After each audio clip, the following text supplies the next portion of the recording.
You're riding home after a night out, chatting with your friends, sharing laughs, and maybe even a few secrets, assuming that what happens in the backseat of your Lyft stays there. But what if it doesn't?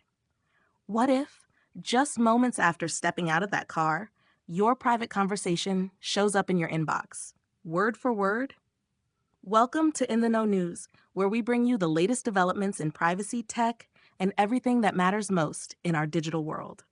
And today's story is one that should make every rideshare user pause.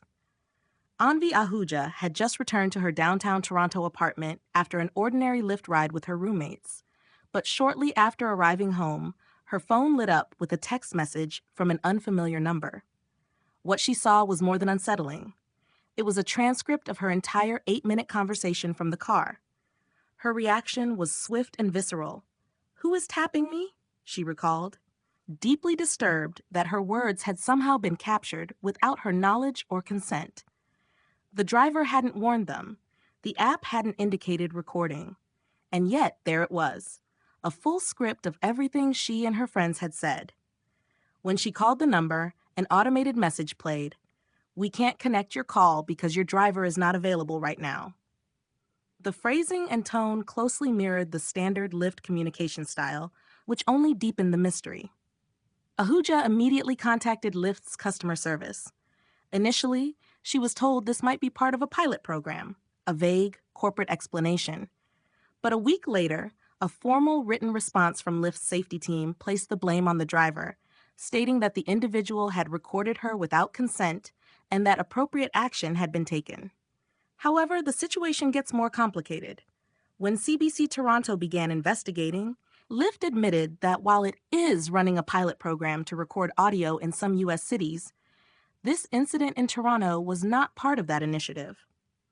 The company stressed that the pilot has strict opt-in protocols and is intended only for security purposes.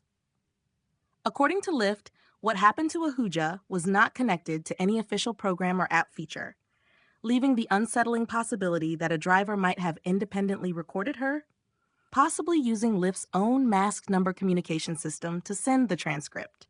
In a formal statement, Lyft emphasized that safety is fundamental and that it investigates any violations of its terms and privacy policy.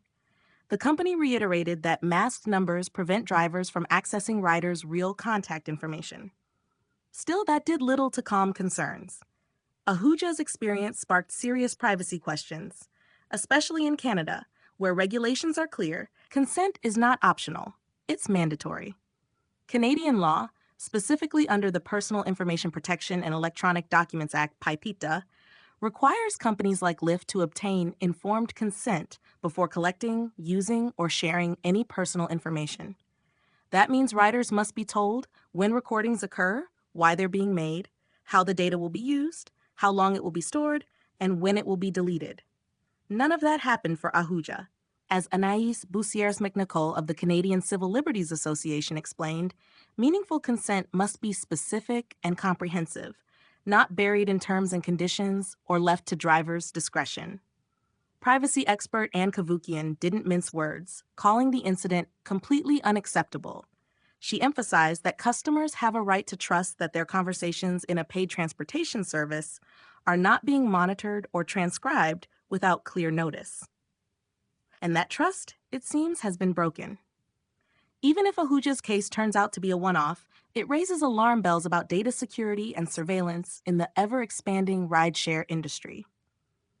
Ahuja herself summed up what many now fear. Some sort of recording software was used in the car. That in itself is a breach of my privacy. Even if I'm one of the very few people that experience this, I'm still concerned about what happens to our data and our privacy, which is a responsibility that Lyft has to its customers. In a world where technology is always listening, the lines between convenience and surveillance are getting dangerously thin. From encrypted chats to app permissions, the digital age demands constant vigilance. Not just from users, but from the companies we trust with our daily lives. And while Lyft insists this wasn't part of any sanctioned project, the questions remain. Who recorded the conversation? How was it transcribed? And who else might be listening? Thanks for watching In the Know News.